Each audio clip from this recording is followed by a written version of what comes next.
Değişir bakışın, gülüşün, üzünün rengi de değişir. السلام علیکم ورحمت الله وبرکاته. قدمونو په نننۍ ویډیو کې به زه تاسو ته د ډایل پیډ داسې یو راز ښایم چې خپله به ورته حیران شي.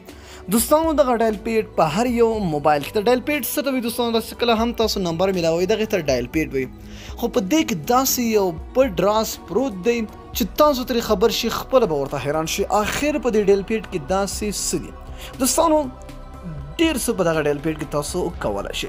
دوستانو د دې ډایل پیډ لپاره سمپل یو اپلیکیشن پکار ده. ډسکرپشن ته لاړ شئ، لینک پروت دی، په لینک باندې کلیک کړئ. اول هغه اپلیکیشن ډاونلوډ کړئ او خپل موبایل کې انسټال کړئ. چې هغه تاسو انسټال نه کړئ بیا ستاسو دغه ډایل پیډ کوم کار چې زه کوم دغه کار نه کوي. دوستانو چې کله هم تاسو ډایل پیډ خلاص کړئ، دلته وګورئ تاسو ته ښکاري دا ډایل پیډ دی. چې کله هم دا تاسو خلاص کړئ، ګورئ دوستانو اول به تاسو نه یو کوډ هلته غواړي. صحیح، چې کله تاسو خلاص کړئ تاسو نه یو کوډ غواړي، په خپله خوښه یو کوډ ورکړئ. په دې ډایل پیډ کې تاسو دوستانو مکمل خپل موبایل بدلولی شئ. تاسو خپل سیکرټ شیزونه، کوم شخصي شیزونه وي، مشخص شیزونه وي، هغه تاسو په دې کې پټولی شئ.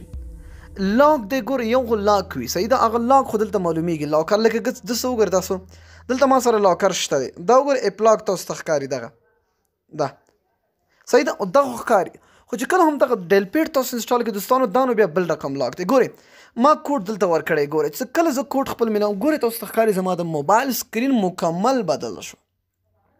ګورئ مکمل بل موبایل راغی. اوس دلته تاسو کولی شئ چې خپل شخصي شیزونه پټ کړئ، چاته معلومیږي هم نه.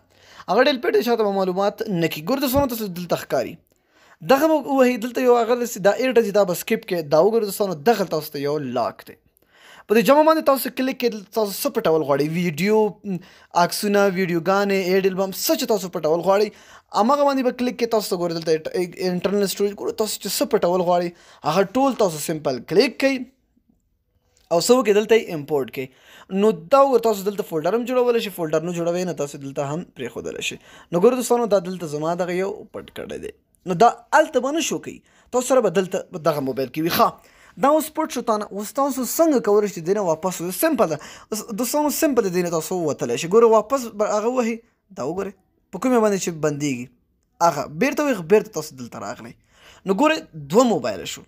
نو تاسو دلته دا ډایلر هغه کې ډایل پیډ، نو دلته چاته معلومیږي چې تاسو څه کوئ، دلته نمبر هم تاسو میلاولی شئ. نو کوم کوډ چې تاسو ورکړی وي هغه کوډ ووهئ، نو ستاسو موبایل به بدل شي او دلته راشئ، ستاسو هغه ټول فایلونه، هغه ایمیجونه دلته پراته وي. ډېر د کمال او ډېر خوندور اپلیکیشن دوستانو، ضروري خپل موبایل کې انسټال کړئ. نو دا نننۍ ویډیو که ویډیو مو خوښ وي اته باندې د سره لایک او د خپلو دوستانو سره شیر کړئ. تر بیا بلې ویډیو د الله په امان په دعاګانو کې مې یاد ساتئ.